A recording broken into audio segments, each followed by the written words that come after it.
السلام علیکم دوستوں، آج ہم زبان کی اقسام کے بارے میں پڑھیں گے، یعنی کہ زبان کی قسموں کے بارے میں۔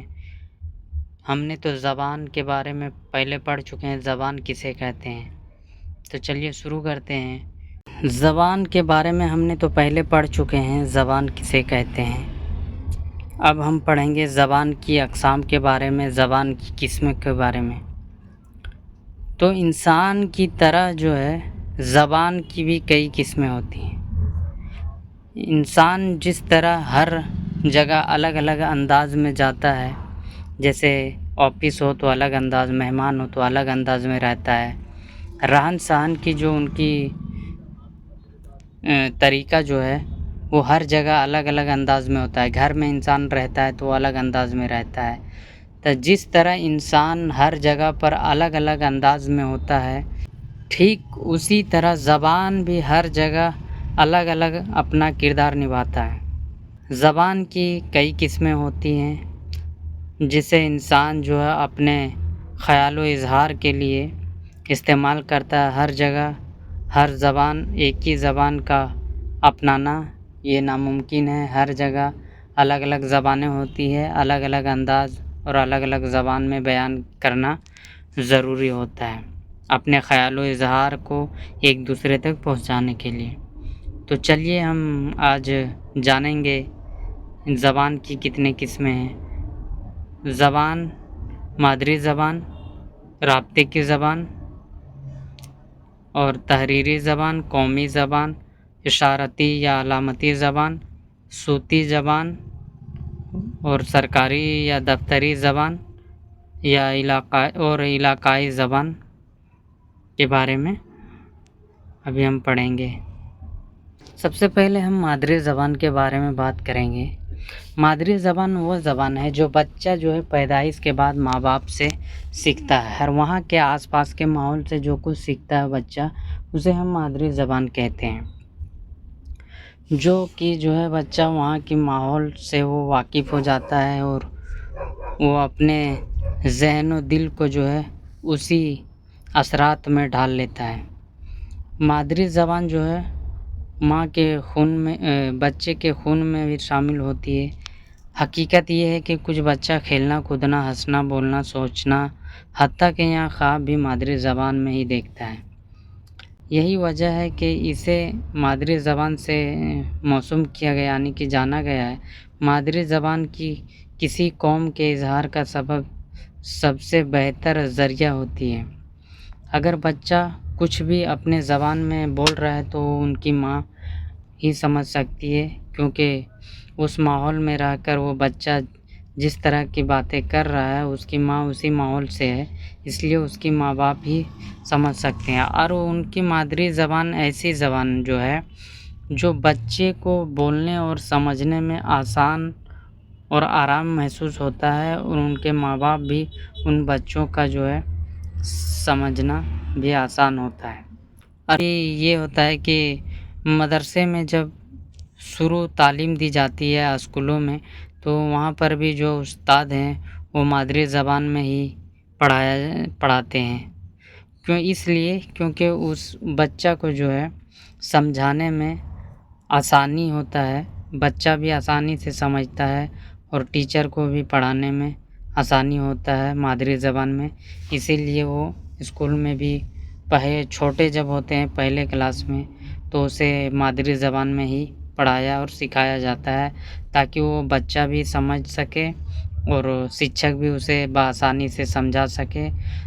اور دھیرے دھیرے جب انسان وہ بڑا ہوتا ہے تو خود اس کے اندر سمجھ بوجھ اور ان کے دماغ بھی بڑھتا ہے، ہوشیار ہو جاتا ہے، تب ان کے اندر دوسرے زبانوں کی تعلیم دی جاتی ہے، اور وہ ان دوسرے زبانوں کی تعلیم کو بھی وہ اپنے اندر اخذ کر سکتا ہے اور وہ سیکھ سکتا ہے اور سمجھ سکتا ہے۔ ورنہ بچپن میں ہی اگر ہم انگلش پڑھائیں تو وہ نہیں سمجھے گا۔ قومی زبان وہ ہے کسی بھی قوم یا ملت کی یہ ایک شناختی، یعنی کہ پہچان کرنے والی زبان ہوتی ہے، جس سے اس ملک کے لہجے، انداز گفتگو یا پھر وہاں کی مجموعی تاریخ کا پتہ چلتا ہے۔ لہٰذا قومی زبان کی بڑی اہمیت ہے۔ کسی بھی ملک میں قومی زبان ایک ہی نہیں ہوتا ہے، ایسا بھی نہیں کہ بلکہ وہاں کی کئی زبانوں کو قومی زبان کا درجہ دیا جا سکتا ہے۔ جیسے خود ہندوستان میں ہم دیکھتے ہیں، یہاں کی سرکاری یا دفتری زبان جو ہے ہندی یا انگریزی ہے، لیکن مختلف علاقوں میں الگ الگ زبانیں بولی جاتی ہے۔ الگ الگ اسٹیٹ میں، الگ الگ رائج میں جو ہے الگ الگ زبانیں بولی جاتی ہے۔ جیسے مثلاً اردو، بنگلہ، اڑیا، ہریانی، پنجاب میں پنجابی، راجستھان میں راجستھانی، تلنگانہ میں تیلگو، تمل ناڈو میں تمل، یہ سب کنڑ وغیرہ جو ہے زبان ہندوستان میں ایک قومی زبان کا صرف حاصل ہے، یعنی کہ قومی زبان کا ایک درجہ حاصل ہے، یعنی کہ ہر اسٹیٹ میں جس جگہ پر الگ الگ زبانیں بولی جاتی ہے اس جگہ کو ہم قومی زبان کہتے ہیں۔ جس طرح ہندوستان میں ہر الگ الگ راجیوں میں الگ الگ زبانیں بولی جاتی ہے قومی زبان کے حساب سے، اس طرح ہر دیش میں نہیں ہوتا ہے،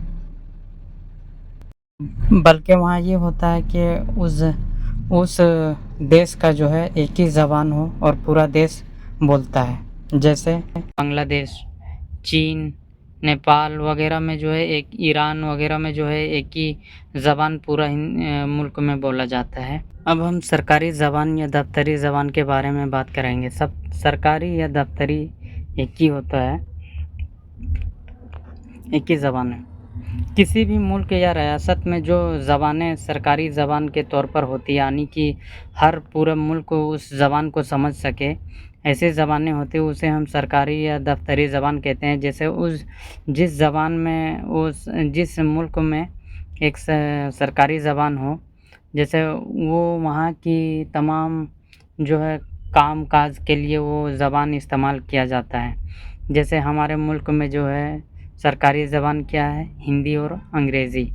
یہاں ہر پورے ہندوستان میں ہندی اور انگریزی سمجھ سکتے ہیں، لیکن کچھ ایسے راج ہیں ہندوستان میں جہاں کہ ہندی سمجھ نہیں سکتے۔ جیسے تیلگو لوگ ہندی نہیں سمجھتے ہیں، اڑیا لوگ جو ہے تھوڑا بہت بولتے ہیں۔ اس طرح بہت ایسے راج ہیں ہندوستان میں جو ہندی زبان نہیں سمجھتے، اس لیے وہاں کی علاقائی زبان یا قومی زبان ہی ایک سرکاری یا دفتری زبان کے طور پر کام کرتی ہیں۔ جیسے تمل ناڈو، کرناٹک، کیرلا وغیرہ ہیں، مہاراشٹر اور حیدرآباد وغیرہ جیسے شہروں میں۔ اس طرح بنگال، اڑیسہ جیسے شہروں میں قومی یا علاقائی زبان کو ہی ایک سرکاری یا دفتری زبان کا درجہ حاصل ہے۔ تو ہم سرکاری زبان کے بارے میں سمجھ گئے ہوں گے، جو زبانیں ہندوستان کے آفس کام کاج کے لیے جو استعمال کیا جاتا ہے، جسے پورا عوام سمجھے، پورا ہندوستان سمجھے، اسے ہم سرکاری زبان کہتے ہیں۔ پہلے زمانے میں فارسی ہوتا تھا، مغل بادشاہوں کے زمانے میں جو ہے فارسی ہوتا تھا، سرکاری دفتری زبان۔ اب ہم رابطے کی زبان کے بارے میں بات کریں گے۔ تو رابطے کا ہی مطلب ہوتا ہے کہ ایک دوسرے سے ملانا، ایک دوسرے میں رشتے طے کرنا۔ وہ زبان جو کسی ملک یا ریاست میں ترسیل یعنی کہ ملانا و ابلاغ کے لیے استعمال ہو اور تمام لوگ اسی کے ذریعے تبادلہ خیال کریں، اسے ہم کمیونیکیٹیو لینگویج یا رابطے کی زبان کہتے ہیں۔ دراصل کسی بھی ملک یا دیش میں تمام لوگ ایک ہی زبان کے جاننے والے نہیں ہوتے۔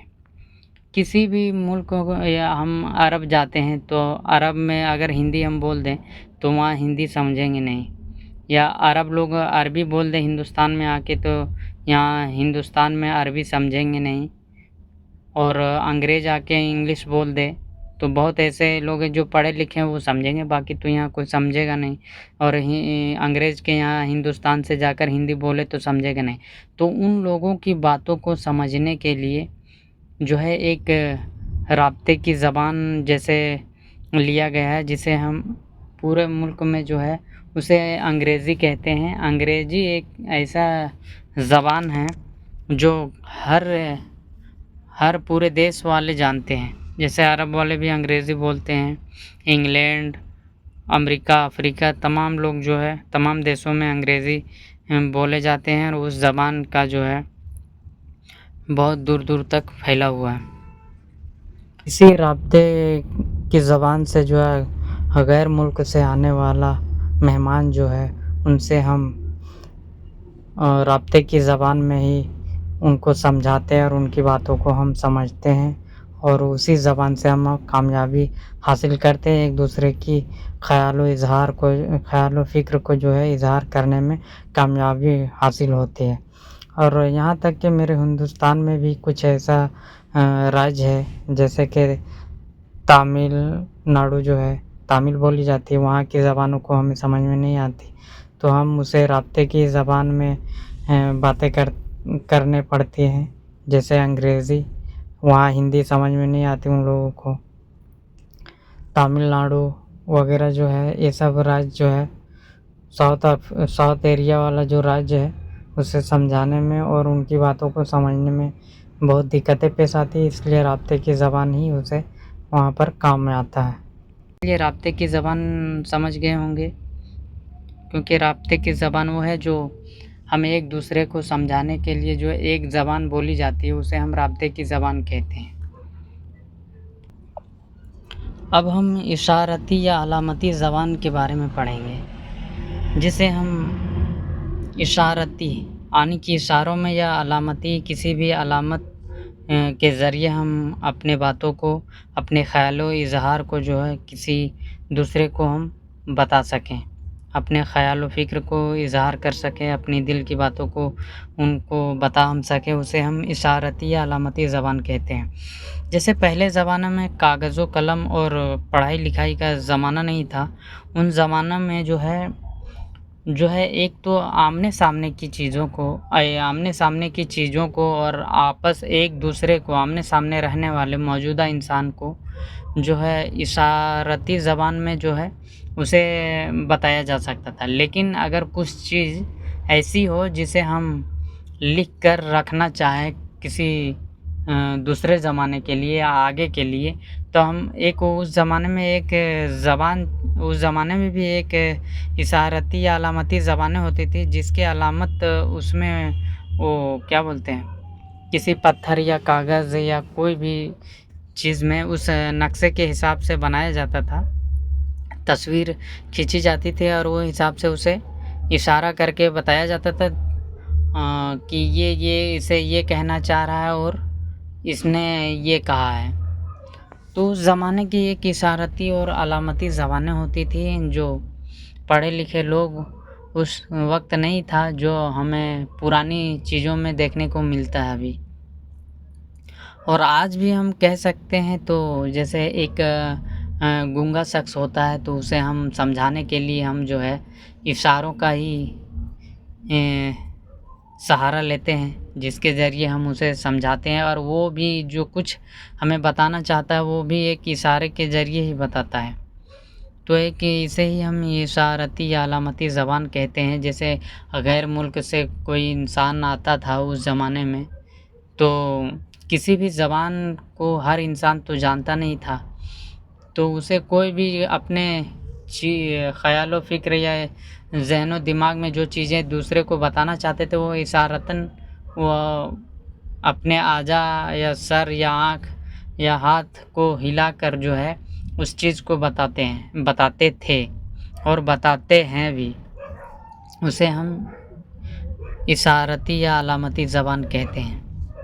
جو ہم اشاروں میں بتاتے ہیں اسے ہم اشارتی یا علامتی زبان کہتے ہیں. آج بھی استعمال ہوتا ہے، جو سننے والے بھی لوگ ہیں وہ بھی استعمال کرتے ہیں. جیسے کوئی دور سے کسی کو اگر بلا رہا ہے اور اسے مان لیجیے کہنا ہے کہ ہم نہیں جائیں گے، تو اشارہ میں یہ بھی کہتا ہے، ہاتھ ہلا کے کہتا ہے کہ ہم نہیں جائیں گے، اور دور والا جو ہے وہ تو اس آواز کو سن نہیں سکتا لیکن ہاتھ کے اشارے سے وہ جان لیتا ہے کہ وہ نہیں کہہ رہا ہے. تو اسے ہم اشارتی یا علامتی زبان کہتے ہیں. اب ہم علاقائی زبان کے بارے میں جانیں گے. وہ زبان جو کسی خاص علاقے یا ریاست سے تعلق رکھتی ہے اسے ہم علاقائی زبان کہتے ہیں. جیسے کسی بھی خاص علاقے ہو، جیسے ہندوستان میں بھی کئی ایسے علاقے ہیں جیسے وہاں کے ہر الگ الگ علاقوں میں جو ہے الگ الگ زبانیں بولی جاتی ہیں. جیسے ہندوستان میں ایک سمجھ لیجیے کہ ایک قومی زبان کی ہی طرح ہے. جیسے اڑیا ہو گیا، اڑیسہ میں جو ہے اڑیا بولا جاتا ہے، بنگال میں جو ہے بنگلہ بولا جاتا ہے، اردو بولا جاتا ہے، پنجابی بولا جاتا ہے، ہریانوی، راجستھانی، مراٹھی، بھوجپوری، تیلگو، کنڑ، تامل، ملیالم اور آسامی وغیرہ، جنہیں ہم ریجنل لینگویج کہتے ہیں. اور ان زبانوں کو گرچہ قومی درجہ حاصل ہے، لیکن یہ زبانیں اپنے اپنے علاقے میں خاص پہچان رکھتی ہے، اس لیے جو ہے یہ علاقائی زبان کہلاتی ہے. یعنی کہ جس علاقے میں اپنی اپنی زبانیں ہیں اس زبان کو ہم علاقائی زبان بھی کہتے ہیں. یہ جو ہے زبان کی ایک چھوٹی سی قسمیں تھیں جسے ہم روز مرہ کی زندگی میں استعمال کرتے ہیں، اور ہم اپنے ہندوستان میں یہ دیکھنے کو ملتا ہے. اب ہم جو ہے زبان کی اور کئی قسموں کے بارے میں پڑھیں گے جن کا مطالعہ جو ہے ہم بہت نقطۂ نظر سے کیا جائے گا. مثلاً جیسے ان کے اور کئی قسمیں ہیں زبان کے، جیسے معیاری زبان، شہری زبان، دیہی زبان، کاروباری زبان اور نسوانی زبان وغیرہ. کئی ایسے زبانیں ہیں جن کی شکلوں کے بارے میں ہم پڑھیں گے. تو چلیے آج کے ویڈیو میں اتنا ہی. خدا حافظ.